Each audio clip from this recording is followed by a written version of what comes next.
आज की वीडियो में हम लोग समझने वाले हैं क्लास 12 फिजिक्स चैप्टर नंबर 7 गतिमान आवेश और चुंबकत्व, इसका पार्ट नंबर 2 है।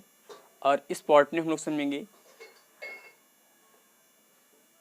बायो-सेवर्ट का नियम और म्यू नॉट और एप्सिलॉन नॉट में संबंध क्या होता है। म्यू नॉट मतलब निर्वात की चुंबकशीलता, एप्सिलॉन नॉट मतलब निर्वात की वैद्युतशीलता में क्या संबंध होता है।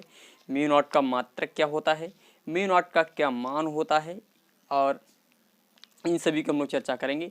तो चलिए स्टार्ट करते हैं।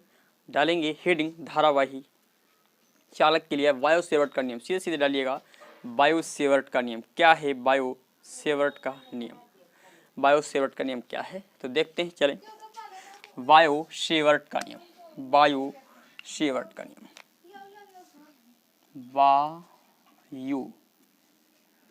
बायो-सेवर्ट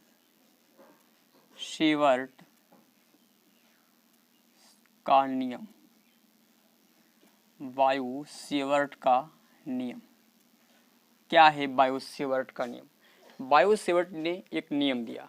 वो क्या नियम था, इन्होंने एक नियम किसी चालक के कारण, मतलब ओस्ट्रोड ने कल बता दिया था कि किसी धारावाही चालक के चारों तरफ, कोई धारावाही चालक है और उसके चारों तरफ वैद्युत क्षेत्र तो उत्पन्न होता ही है, वैद्युत क्षेत्र उत्पन्न हो जाता है। परंतु इन्होंने क्या बताया कि धारावाही चालक है तो उसके आस पड़ोस में यानी चारों तरफ कितना वैद्युत वाहक बल, कितना वैद्युत क्षेत्र उत्पन्न होने पर कितना चुंबकीय क्षेत्र उत्पन्न होगा। मतलब इन्होंने ये बताया कि जैसे मान लेते हैं ये कोई तार है और इस तार में मान लेते हैं इन्होंने इतने तार में धारा प्रवाहित की, तो ये तो तय है कि ऑस्ट्रोड ने बता दिया था कि वैद्युत क्षेत्र होने पर चुंबकीय क्षेत्र उत्पन्न होता है। मतलब जैसे इसमें धारा प्रवाहित करेंगे तो वैद्युत क्षेत्र उत्पन्न होगा, तो वैद्युत क्षेत्र उत्पन्न होगा और इसी वैद्युत क्षेत्र के कारण यहाँ पर चुंबकीय क्षेत्र उत्पन्न हो जाता है।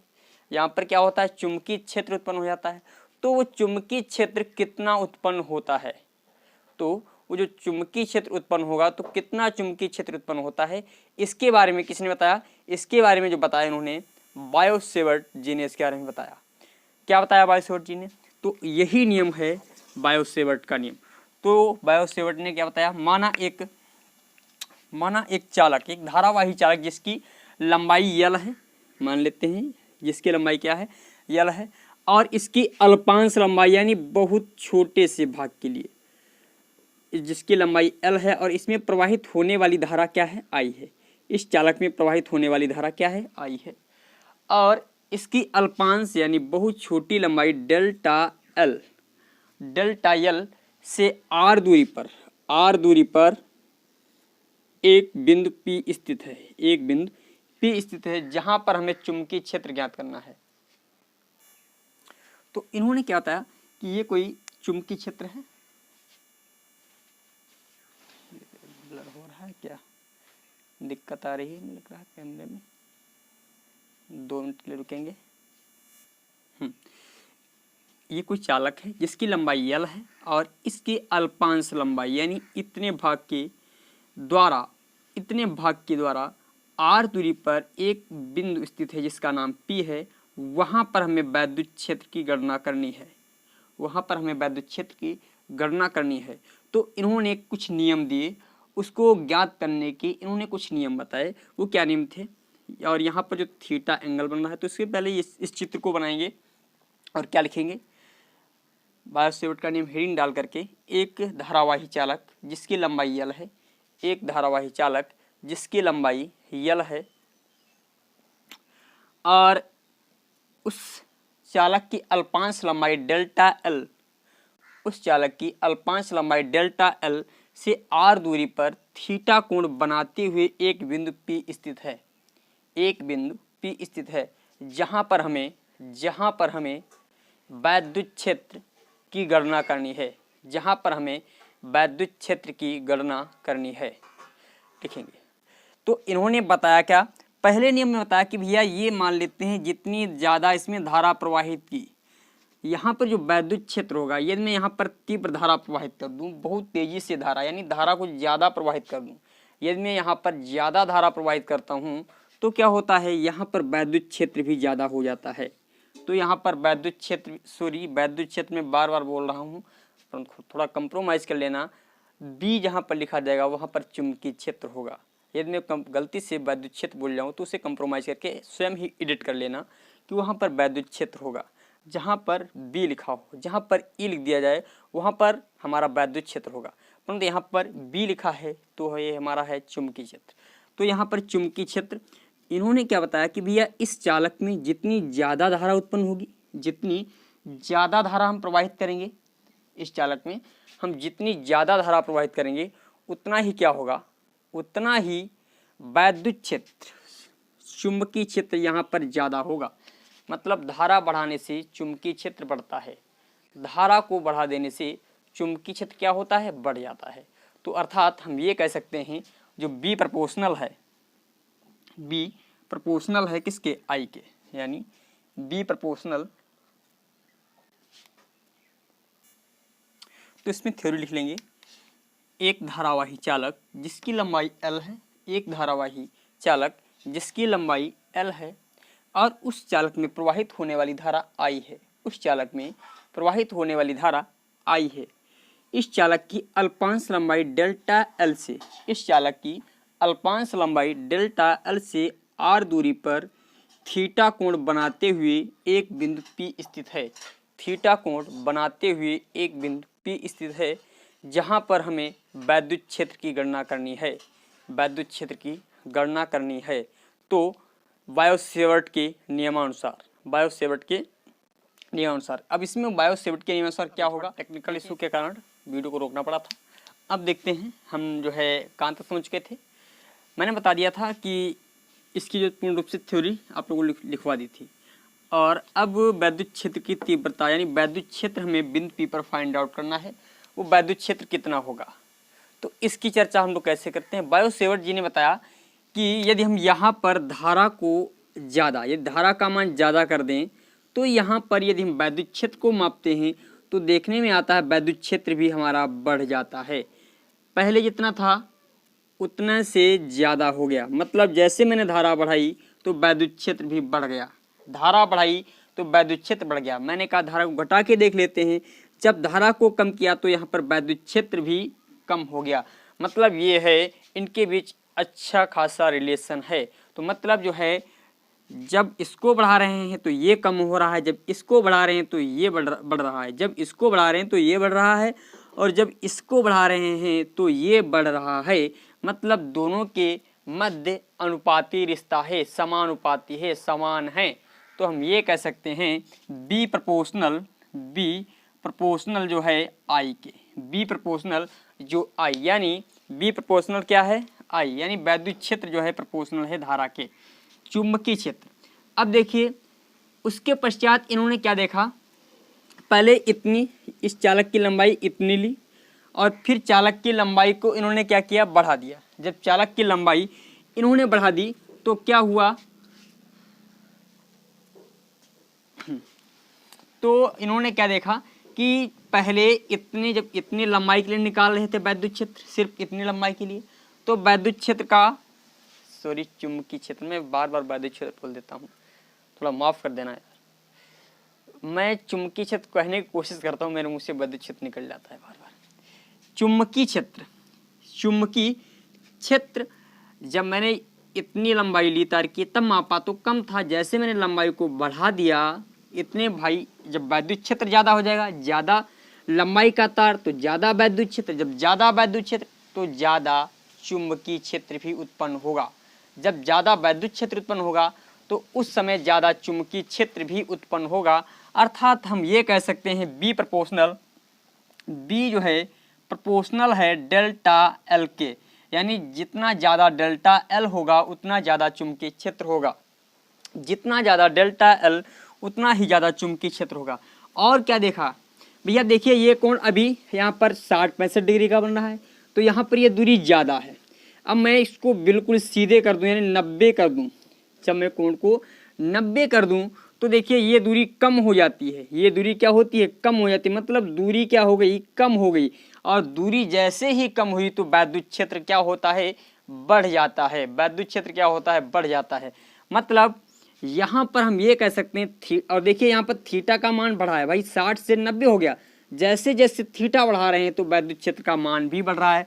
तो मतलब बी प्रोपोर्शनल जो है साइन थीटा के ही, बी प्रोपोर्शनल साइन थीटा, यानी जो बी है वो प्रोपोर्शनल है, इनवर्सली नहीं, वर्सली जो है अनुक्रमानुपाती है, अनुक्रमानुपाती है किसके, साइन थीटा के।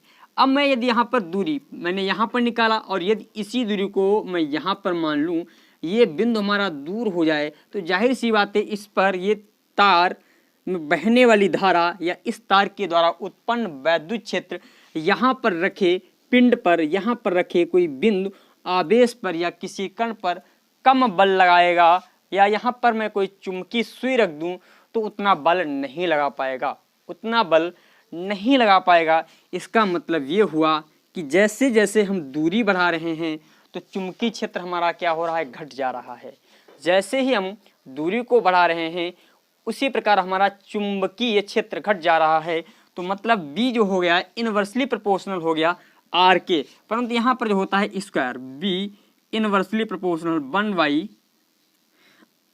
Inversely proportional r square. ठीक है, इसको मैंने समीकरण 1 मान लिया, इसको समीकरण 2 मान लिया और इसको समीकरण 3 मान लिया, इसको समीकरण 4 मान लिया। समीकरण 1, 2, 3 व 4 से, समीकरण 1, 2, 3 व 4 से यहाँ पर लिखेंगे समीकरण 1, 2, 3 व 4 से, 1, 2, 3 व 4 से। देखिए समीकरण 1 से बी प्रोपोर्शनल क्या है, आई है, प्रोपोर्शनल क्या है, डेल्टा एल भी है, तो इनको साथ साथ में लिख देते हैं। प्रोपोर्शनल क्या है, साइन थीटा है, साइन थीटा को भी लिख दिया। इनवर्सली प्रोपोर्शनल है आर स्क्वायर, तो अपान में आर स्क्वायर लिख दिया, अपान में क्या लिख दिया, आर स्क्वायर लिख दिया। यदि देखें इसी को बी प्रोपोर्शनल का निशान हम हटाते हैं तो यहाँ पर एक कांस्टेंट आता है म्यू नॉट अपान 4 पाई, म्यू नॉट अपान 4 पाई आता है। और यहाँ पर आई डेल्टा एल को हम डेल एल भी पढ़ सकते हैं, delta l sine theta upon r square. यही क्या है हमारा बायो-सेवर्ट का नियम है। अब इसमें देखिए चाहे तो आप ऐसे भी लिख सकते हो और दूसरा लिखने का तरीका मैं आपको बता दूं। पहले समीकरण को लिखने से पहले आपको क्या लिखना पड़ेगा, किसी बिंदु पर उत्पन्न चुंबकीय क्षेत्र या बिंदु P पर उत्पन्न चुंबकीय क्षेत्र चालक में प्रवाहित होने वाली धारा के अनुक्रमानुपाती होता है। पहला पॉइंट, किसी बिंदु पर उत्पन्न चुंबकीय क्षेत्र चालक में प्रवाहित होने वाली धारा के अनुक्रमानुपाती होता है, अनुक्रमानुपाती होता है। तो यहाँ पर मैंने अनुक्रमानुपाती कर लिया। दूसरे पॉइंट में क्या लिखना है, बी प्रोपोर्शनल डेल्ट, और ये वाला समीकरण आपको लिख लेना है। फिर दूसरे पॉइंट में क्या लिखना है, बिंदु P पर उत्पन्न चुंबकीय क्षेत्र, बिंदु P पर उत्पन्न चुंबकीय क्षेत्र चालक की अल्पांश लंबाई के अनुक्रमानुपाती होता है, चालक की अल्पांश लंबाई के अनुक्रमानुपाती होता है। तो आपको ये वाला समीकरण लिख लेना है। फिर तीसरे नंबर पर बिंदु P पर उत्पन्न चुंबकीय क्षेत्र, बिंदु P पर उत्पन्न चुंबकीय क्षेत्र धारा तथा बिंदु P, धारा तथा बिंदु P के मध्य, धारा की दिशा तथा बिंदु P के मध्य बने कोण के अनुक्रमानुपाती होता है। तो ये वाला समीकरण आपको लिख लेना है। नंबर 4 पे आपको आना है। इसमें क्या लिखना है, बिंदु P पर उत्पन्न चुंबकीय क्षेत्र, बिंदु P पर उत्पन्न चुंबकीय क्षेत्र बीच की दूरी के वर्ग के व्युत्क्रमानुपाती होता है, व्युत्क्रमानुपाती होता है। ये वाला समीकरण आपको लिख लेना है। फिर समीकरण इन सभी को मिला देना है। इसी नियम को, यही नियम कहलाता है हमारा बायो-सेवर्ट का नियम, जहां पर ये म्यू नॉट क्या है, म्यू नॉट जो है निर्वात की चुंबकशीलता है, निर्वात की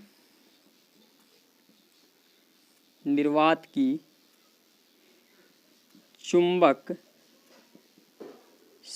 है। निर्वात की चुंबकशीलता है। म्यू नॉट क्या है? निर्वात की चुंबकशीलता है। चलो और देखते हैं आगे हम लोग। ये तो हुआ हमारा बायो-सेवर्ट का नियम।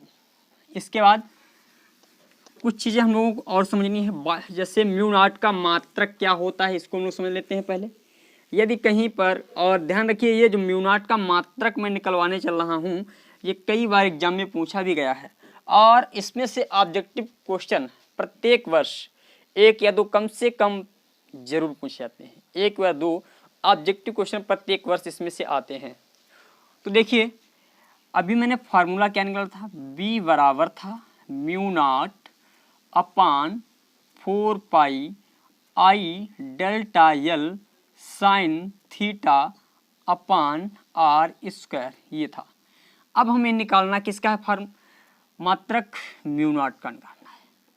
तो देखिए 4 पाई आर स्क्वायर भाग में ही इधर आएगा, किसमें हो जाएगा, गुणा में, तो हम इसे लिख देंगे बी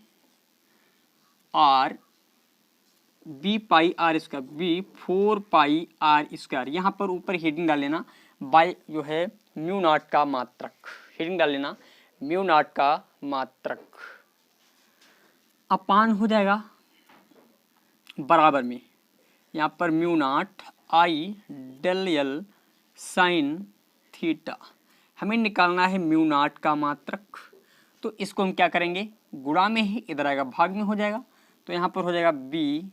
अच्छा 4 पाई को यदि मैं यहाँ पर लिख दूँ कोई समस्या, क्योंकि कांस्टेंट है इसलिए मैं इसे साइड में लिख रहा हूँ, अपान आर स्क्वायर, अपान हो जाएगा, ये किस में था, ये इतना पार्ट हमारा गुणा में था, इधर आएगा भाग में हो जाएगा, आई डेल एल साइन थीटा, आई डेल एल साइन थीटा।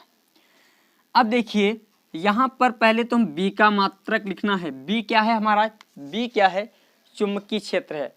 और हम लोगों ने एक फार्मूला अभी हम आगे पढ़ेंगे, एफ बराबर होता है आई बी एल, एफ बराबर होता है आई डेल एल होता है, आई डेल एल, ओ एफ बराबर आई बी एल ही होता है, आई बी एल, एफ बराबर होता है आई बी एल साइन थीटा, ये होता है एक फार्मूला। अभी मैं आपको आगे बताऊंगा, इस वीडियो में नहीं, इससे अगली वीडियो यदि आप विधिवत रूप से देखते हैं तभी आपको समझ में आएगा। मैं आपसे ये कहूँगा यदि आप यहाँ पर समझ में नहीं आ रहा तो इससे पहला लेक्चर आप देख कर आइएगा, मेरा प्रॉमिस है आपको सभी चीज़ें क्लियर होंगी।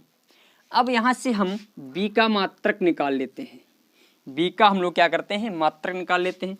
तो देखिए बी को इधर ही हम लोग छोड़ देते हैं, तो यहाँ पर ये किस में है, गुणा में है, तो एफ अपान आ जाएगा आई और एल साइन थीटा। बल का मात्रक होता है न्यूटन, बल का मात्रक क्या होता है, न्यूटन होता है। धारा का मात्रक होता है एम्पियर, धारा का मात्रक होता है एम्पियर। और लंबाई का मात्रक होता है मीटर, लंबाई का मात्रक होता है मीटर, लंबाई का मात्रक मीटर, बराबर कर दिया बी। यानी ये जो है हमें मिल गया चुंबकीय क्षेत्र का मात्रक। अब ध्यान रखें यहाँ पर साइन थीटा का कोई भी मात्रक नहीं होता है, क्योंकि डिग्री में लिखा जाता है। साइन थीटा एक कांस्टेंट वैल्यू होती है, थीटा एक कांस्टेंट वैल्यू होती है, तो यहाँ पर इसे डिग्री में लिखते हैं, इसके मात्रक की हमें कोई भी आवश्यकता नहीं है। अब देखिएगा ये 4 पाई हमारा क्या हो जाएगा, 4 पाई हमारा जो है कांस्टेंट है, यानी 4 पाई कांस्टेंट है, नियतांक है। 4 पाई हमारा क्या है, कांस्टेंट यानी नियतांक है। और देखें यहाँ पर बी की जगह पर क्या रखेंगे, न्यूटन प्रति एम्पियर मीटर, बी की जगह पर रखेंगे न्यूटन प्रति एम्पियर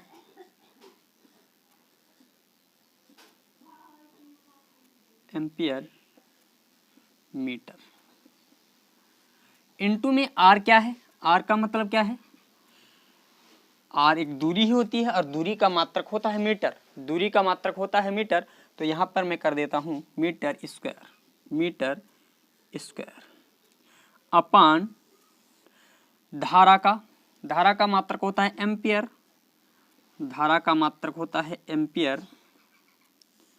डेल्टा एल का मात्रक होता है लंबाई है, तो इसका भी मात्रक हो जाएगा मीटर। और थीटा का मात्रक हमें लिखना है, यदि लिख भी लेते हैं तो कोई दिक्कत वाली बात नहीं है, थीटा से थीटा कट भी जाएगा हमारा, परंतु यहाँ पर इसका जब मैंने मात्रक नहीं लिखा है तो इसका भी मात्रक हमें लिखना ही नहीं है। यहाँ पर आ जाएगा म्यू नॉट। अब देखिए यहाँ पर यदि एम्पियर मीटर को, भाई हमारा यहाँ पर देखिए, इसको थोड़ा समझ लें, ये इसके बटे मैं कर दूं, ये अंश है और अंश की गुणा इसके साथ हो जाएगी, तो यहाँ पर आ जाएगा newton metre square, newton metre square upon आ जाएगा एम्पियर स्क्वायर, क्योंकि एम्पियर की गुणा एम्पियर से होगी भाई, एम्पियर की गुणा एम्पियर से। मैं यहाँ पर थोड़ा विद्युत रूप से आपको समझाई देता हूँ। न्यूटन लिख लिया, न्यूटन गुणे हो जाएगा मीटर स्क्वायर, और यहाँ पर ये वाला एम्पियर मीटर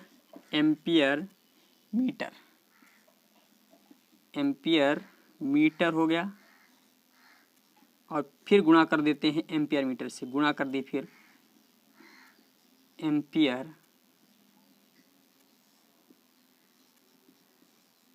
मीटर से, बराबर हो जाएगा म्यू नॉट। अब देखिए एम्पियर मीटर और एम्पियर मीटर की मैं गुणा कर दूं तो हो जाएगा ampere square metre square, ampere square हो जाएगा और मीटर स्क्वायर हो जाएगा। तो यहाँ पर क्या आ जाएगा, न्यूटन मैं उसी को यहाँ पर लिख रहा हूँ, newton metre square upon ampere square into metre square. Metre square से मीटर स्क्वायर कट जाएगा, तो जो है हमारा म्यू नॉट का जो मात्रक आ गया, म्यू नॉट का जो फाइनल मात्रक यहाँ पे निकल के आया है वो हमारा ये रहेगा, न्यूटन प्रति एम्पियर स्क्वायर। इसका मात्रक आएगा न्यूटन प्रति एम्पियर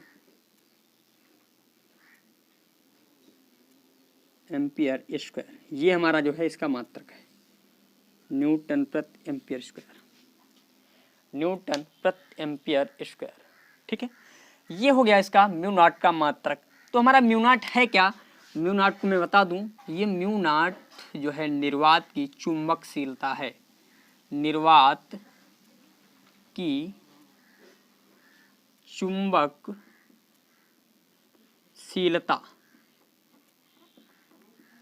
इसका यही क्या है, मात्रक है, म्यू नॉट का मात्रक। ये भी डालेंगे ऊपर, ये डालेंगे म्यू नॉट का मात्रक। इसको सॉल्व करने से पहले ये ऊपर हेडिंग डालेंगे आप लोग, ठीक है, और इसे लिख लें विधिवत रूप से। ये हो गया हमारा म्यू नॉट का मात्रक। अब हम समझते हैं, यदि इसका मान पूछ दिया जाए तो इसका मान समझ लीजिए। मैं इसे रफ कर दूं, बिल्कुल रफ करता हूं।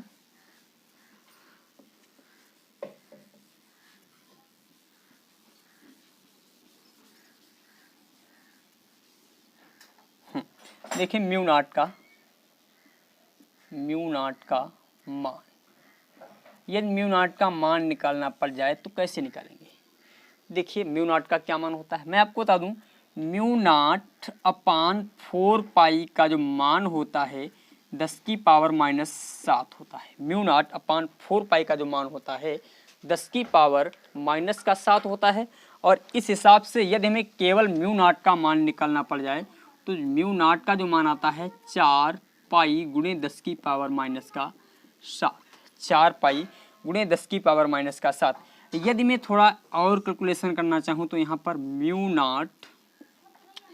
नॉट अपान इसे कर दूँ 2 गुणे 2 पाई कर दूँ, 2 गुणे 2 पाई कर दूँ, बराबर लिख दूँ 10 की पावर माइनस 7। तो आपका म्यू नॉट अपान 2 पाई का जो मान आएगा 2 गुणे 10 की पावर माइनस 7 आएगा। ये जो मैंने मान लिखवाए हैं इन सभी मानों का बहुत ज़्यादा प्रयोग होने वाला है, एकदम अच्छी तरीके से इन मानों का प्रयोग होगा, इसीलिए ये सभी मान नोट कर लें।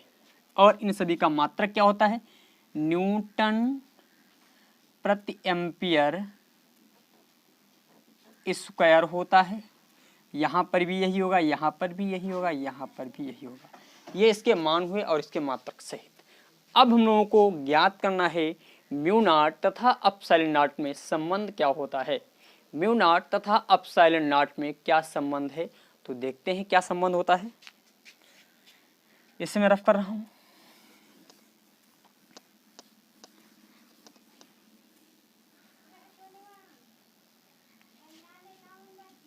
म्यू नॉट तथा एप्सिलॉन नॉट में संबंध। म्यू नॉट और एप्सिलॉन नॉट में क्या संबंध है, म्यू नॉट और एप्सिलॉन नॉट में क्या संबंध होता है, ये हमें फाइंड आउट करना है। तो मैं आपको बता दूं, म्यू नॉट को मैं बता चुका हूँ निर्वात की चुंबकशीलता, और एप्सिलॉन नॉट होती है निर्वात की वैद्युतशीलता। निर्वात की वैद्युतशीलता होती है। यदि यहाँ से मानों को फाइंड आउट किया जाए तो देखिए, पहले मैं म्यू नॉट का मान लिख लेता हूँ। म्यू नॉट अपान 4 पाई यूकेल, इसका मान होता है 10⁻⁻7 होता है। यदि मैं यहाँ से म्यू नॉट का मान निकालना चाहूँ तो म्यू नॉट का मान आ जाएगा 4 पाई इंटू 10⁻⁻7। इसका मात्रक होगा न्यूटन प्रति एम्पियर स्क्वायर, न्यूटन प्रति एम्पियर स्क्वायर, इसका ये होगा हमारा मात्रक। और देखें यहाँ पर इसका मान निकालना चाहें 1 अपान, यहाँ से निकालेंगे 1/4 पाई एप्सिलॉन नॉट का जो मान होता है 9 गुणे 10 की पावर प्लस का 9 होता है। यदि यहाँ से हमें निकालना पड़ जाए एप्सिलॉन नॉट का मान, तो एप्सिलॉन नॉट का मान यहाँ से क्या आ जाएगा, एप्सिलॉन नॉट को यदि मैं उधर भेज दूँ तो 1/4 पाई इंटू एप्सिलॉन नॉट 9 गुणे 10 की पावर 9, 9 गुणे 10 की पावर 9। तो एप्सिलॉन नॉट का जो मान आएगा यहाँ से, एप्सिलॉन नॉट का जो मान यहाँ से निकल करके आएगा वो क्या आएगा, एप्सिलॉन नॉट बराबर आ जाएगा हमारा 1/4 पाई गुणे 9 गुणे 10 की पावर माइनस प्लस का 9। ये हो गया हमारा एप्सिलॉन नॉट का मान। और इसका जो मात्रक होता है, इसका मात्रक होता है कूलाम, कूलाम प्रति न्यूटन मीटर स्क्वायर, कूलाम प्रति न्यूटन मीटर स्क्वायर, कूलाम प्रति न्यूटन मीटर स्क्वायर। इसका मात्रक क्या होता है, कूलाम प्रति न्यूटन मीटर स्क्वायर होता है। अब देखें यहाँ से, अब हमें निकालना क्या है, संबंध निकालना है। मैं इसे मान लेता हूँ समीकरण 1 और इसे मान लेता हूँ समीकरण, इसे मानता हूँ समीकरण 2 और इसे मानता हूँ समीकरण 1। समीकरण 1 व 2 से, या समीकरण 1 व 2 के गुणा करने पर लिखते हैं समीकरण 1 गुणे 2 करने पर, 2 करने पर। यदि समीकरण 1 हमारा क्या है, mu nought into epsilon not, इधर मैंने दोनों की गुणा कर दी, इसी प्रकार इधर भी मैं गुणा करता हूँ 4 पाई इंटू 10⁻⁻7, और यहाँ पर इसका मान वैल्यू पुट कर दीजिए, यहाँ पर दे रखा है इंटू 1/4 पाई इंटू 9 इंटू 10⁻+ का 9। 4 पाई से 4 पाई कट जाएगा, 4 पाई से 4 पाई कट जाएगा। और देखिए यहाँ पर क्या आ गया हमारा मान, mu nought into epsilon nought, और mu nought upon epsilon nought, ये हो गया कांस्टेंट वैल्यू हो गई न्यूटन, और ये सब होने के पश्चात 9 गुणे ये ऊपर जाएगा। ठीक है, देखिए यहाँ पर 1/9, और इसको मैं ऊपर भेज दूँ तो 10 की पावर माइनस का 16 हो जाएगा, 10 की पावर माइनस का 16। यदि मान लेते हैं 7 को मैं नीचे लेकर आ जाऊँ, 7 को मैं नीचे लेकर आ जाऊँ तो 10 की पावर 9 तो यहाँ पर है ही, और ये 7 जब नीचे आएंगे तो प्लस की हो जाएंगी घातें, यहाँ पर तो घातें किसकी हो जाएंगी, प्लस की। तो देखिए mu nought into epsilon not, यहाँ पर 1/9 गुणे 10 की पावर 16 आ गया, क्योंकि गुणा में घातें क्या होती हैं, जुड़ जाती हैं, गुणा में घातें क्या होती हैं, जुड़ जाती हैं। तो यहाँ से ये हो जाएगा। अब देखिए mu nought into epsilon not, इसे मैं इस प्रकार भी लिख सकता हूँ 1/3 गुणे 10 की पावर 8 का यदि स्क्वायर कर दूं, कोई भी समस्या नहीं, कोई भी समस्या वाली बात नहीं। तो यहाँ से म्यू नॉट और epsilon not, mu nought into epsilon not बराबर जो आया है, ये किसका मान है, ये है निर्वात में प्रकाश की चाल, ये जो है निर्वात में प्रकाश की चाल है। तो यहाँ पर मैं रख दूंगा 1/c, और इसका क्या है स्क्वायर, तो 1/c का स्क्वायर। तो इनके मध्य जो हमारा संबंध आया है वो ये आया है, अब देखिए यदि कहीं पर सी का मान हमें फाइंड आउट करना पड़ जाए, सी, तो इसको इस प्रकार भी ले सकते हैं, सी स्क्वायर बराबर 1 mu naught upon epsilon not, mu naught upon epsilon not. यदि मैं इसे सी केवल निकालना चाहूँ तो यहाँ पर आ जाएगा 1 अपान अंडर रूट में आ जाएगा म्यू नॉट एप्सिलॉन नॉट। ये हो गया हमारा म्यू नॉट और एप्सिलॉन नॉट में संबंध हो गया, म्यू नॉट और एप्सिलॉन नॉट में संबंध हो गया। ठीक है, यदि मैं यहाँ पर इसके मात्रकों का भी संबंध निकालना चाहूँ तो क्या आ जाएगा, देखें भैया यहाँ पर दे रखा है मात्रक, तो एक कार्य कर लेते हैं, पहले इसका मात्रक लिखना पड़ेगा, न्यूटन प्रति एम्पियर स्क्वायर लिख दिया। देखिए मात्रकों की बात कर रहा हूँ, पहले ये किसका मान है, mu naught upon 4, mu naught का मान है, तो म्यू नॉट का मात्रक क्या दे रखा है, न्यूटन प्रति एम्पियर स्क्वायर, प्रति, इसका मतलब बट्टे में लिख दें इसे, एम्पियर स्क्वायर, और इनटू में क्या है, इनटू में दे रखा है कूलाम प्रति न्यूटन,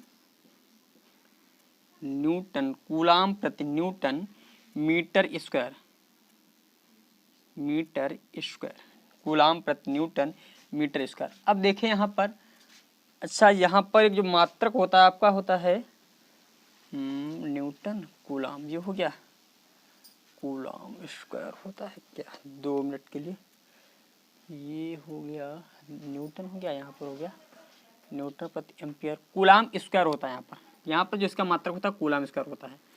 अब देखिए न्यूटन से न्यूटन कट जाएगा हमारा, न्यूटन से न्यूटन कट जाएगा, तो यहाँ पर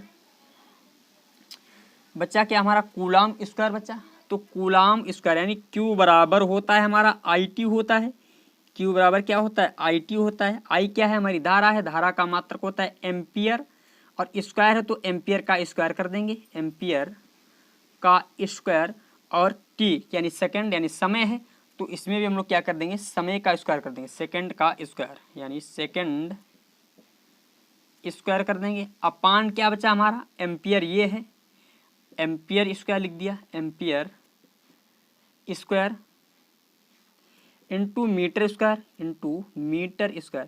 ये और ये कट जाएंगे, तो यहाँ पर जो फाइनल मात्रक आएगा हमारा सेकंड स्क्वायर प्रति मीटर स्क्वायर, इसका जो मात्रक आ जाएगा सेकंड स्क्वायर प्रति मीटर स्क्वायर, यहाँ पर लिख लेंगे सेकंड स्क्वायर प्रति मीटर स्क्वायर, इसका ये मात्रक आ जाएगा। ठीक है, ये हुआ हमारा एप्सिलॉन नॉट और म्यू नॉट में संबंध। अब देखते हैं हम लोग समझेंगे ये बायो-सेवर्ट के नियम और म्यू नॉट एप्सिलॉन नॉट के मान, ये सभी चीज़ हम लोग निकाल चुके हैं। अब इसके बायो-सेवर्ट के नियम के अनुप्रयोग पढ़ते हैं। बायो-सेवर्ट के नियम के अनुप्रयोग, हेडिंग डालेंगे बायो-सेवर्ट के नियम के अनुप्रयोग।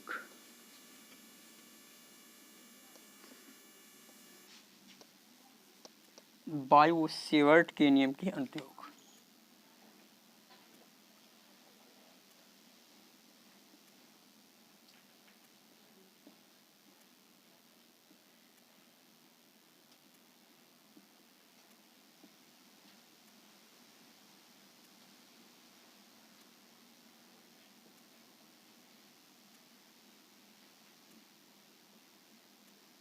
बायो-सेवर्ट के नियम के अनुप्रयोग।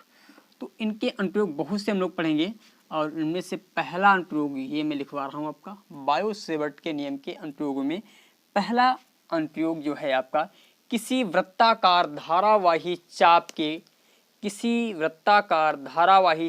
के कारण उसके केंद्र पर, यानी अब होगा क्या, एक वृत्ताकार यानी इस प्रकार की एक धारावाही, ये जो है वृत्ताकार धारावाही चाप है, ये हमारी क्या है, चाप है, और इसकी जो है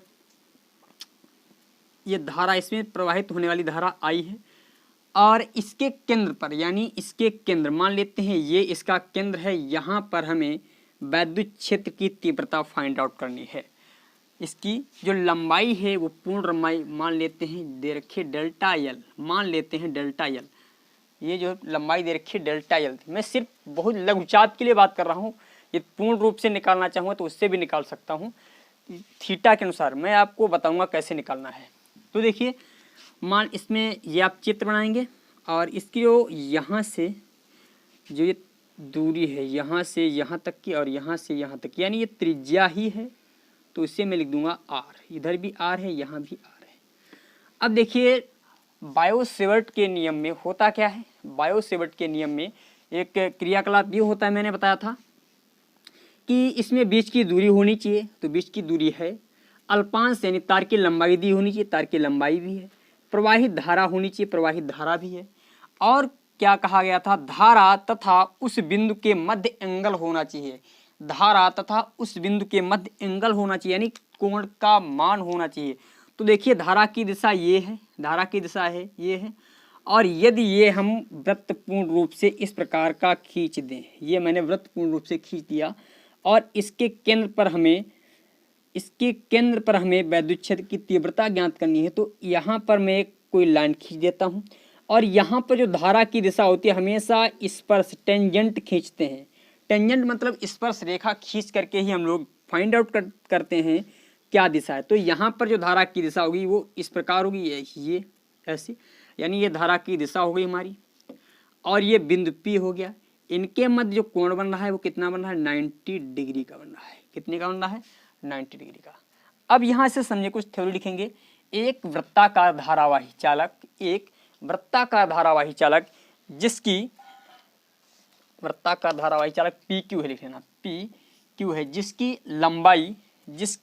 लंबाई डेल्टा L है, जिसकी लंबाई डेल्टा L है, और उस धारावाही चालक में प्रवाहित होने वाली धारा I है, उस धारावाही चालक में प्रवाहित होने वाली धारा I है। उस धारावाही चालक के केंद्र पर, उस धारावाही चालक यानी वृत्ताकार, उस वृत्ताकार धारावाही चालक के केंद्र पर हमें वैद्युत क्षेत्र की गणना करनी है, वैद्युत क्षेत्र की गणना करनी है।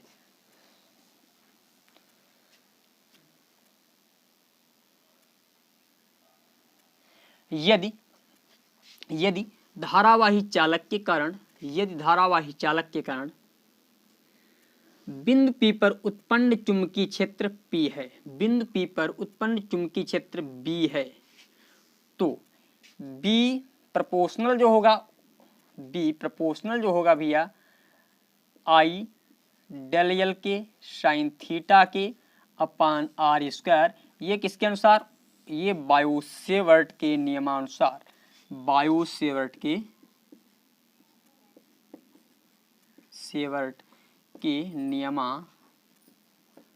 नियमानुसार। तो देखिए यहाँ पर भैया B बराबर हो जाएगा म्यू नॉट अपान 4 पाई। भैया प्रवाहित होने वाली धारा कितनी है, I ही है, तो यहाँ पर हम लोग I ही रख देंगे। डेल्टा L का मान कितना है, डेल्टा L ही है, तो डेल्टा L ही रख देंगे। अब साइन थीटा, तो यहाँ पर थीटा कितना बना है, 90 डिग्री का बना है, तो साइन थीटा यानी साइन 90 डिग्री रख देंगे। अपान R स्क्वायर, यानी धारावाही चालक और उस बिंदु के बीच की जो दूरी है वो R दे रखी है, तो यहाँ पर हम लोग भी R का स्क्वायर कर देंगे। अब भैया हमें मालूम है साइन थीटा बराबर होता है 1, साइन थीटा बराबर क्या होता है, 1 होता है। साइन थीटा यानी साइन 90 बराबर होता है 1। तो देखिए B बराबर आ जाएगा mu naught upon 4 pi I del L upon R square, क्योंकि इसकी वैल्यू तो 1 हो जाएगी, इसकी वैल्यू जब 1 हो जाएगी तो आपका फाइनल यही प्राप्त होगा। अब देखिए, हम लोगों ने एक फार्मूला और पढ़ा है, कोण बराबर होता है चाप बटे त्रिज्या। कहीं पर किसी चाप के द्वारा इस कोण का मान निकालना पड़ जाए, इस वाले कोण का मान निकालना पड़ जाए, तो कैसे मान निकालोगे, तो क्या करेंगे, चाप बटे त्रिज्या। तो कोण बराबर होता है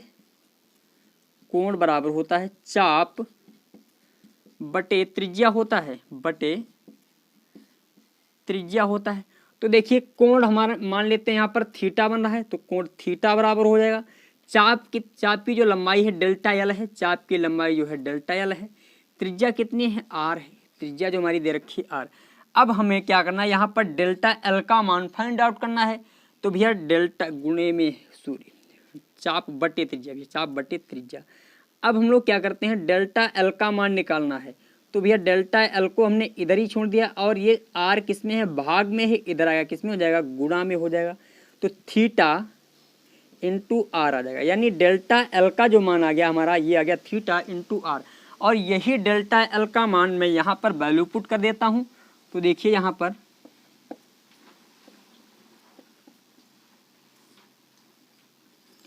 डेल्टा एल बराबर आर गुणे थीटा रखने पर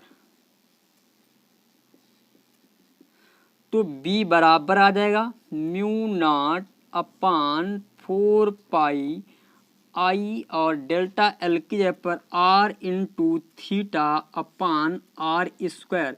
आर से ये घात कट जाएगी, तो यहाँ पर जो बी बराबर आ गया हमारा, बी बराबर आ जाएगा mu naught upon 4 pi I upon r, और थीटा जो हमारा थीटा होगा इनटू में वो लिखेंगे हम, थीटा का मान हमेशा लिखा जाएगा रेडियन में। थीटा का मान हमेशा किस में लिखेंगे, रेडियन में। तो रेडियन में थीटा के मान को कहीं पर डिग्री में दे दिया जाए तो उसे रेडियन में कैसे बदलना है। देखिए कहीं पर मान लेते हैं दे दिया जाए 60 डिग्री, तो उसे रेडियन में कैसे बदलेंगे। किसी भी डिग्री का जो मान दिया होता है तो उसे रेडियन में बदलने के लिए हम पाई बाई 180 से गुणा कर देते हैं, पाई बाई 180 से। तो क्या हो जाएगा, 6 कन 6 छेतियाँ 18, यानी पाई बाई 3 आ जाएगा। 60 का मान पाई बाई 3। यदि मान लेते हैं यहाँ पर 45 दे रखा होता तो इसे हमें किस में चेंज करना था, रेडियन मान में। तो पाई बाई 180 से जब हम गुणा कर देते तो 45 सेकंड 45 45 चक्कू 90, तो पाई बाई 4 आ जाता। ये रेडियन में मान चेंज करते हैं। कहीं पर डिग्री में मान दे रखे हो तो रेडियन में इस प्रकार से हम लोग मान चेंज कर लेंगे। आज की वीडियो यहीं तक, फिर मिलेगा अगली वीडियो में। तब तक के लिए आपको एक बात मैं आपको और बता दूं, यदि आप हमारे चैनल पर नए हैं तो हमारे चैनल यूनिक ज्ञान एकेडमी को सब्सक्राइब कर लें। और इसमें एक ऑफर चल रहा है, रेगुलर सब्सक्रिप्शन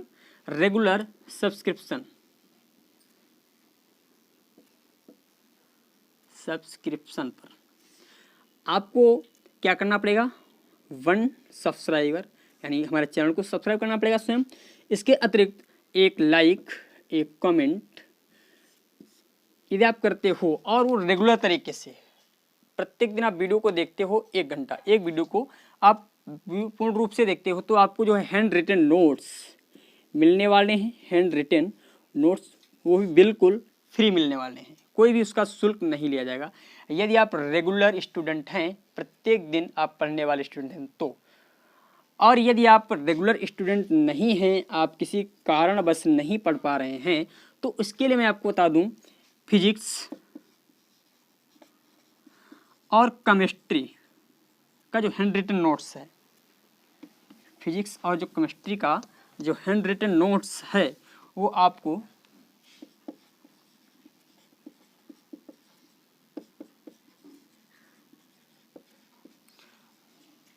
449 रुपये में मिलेगा।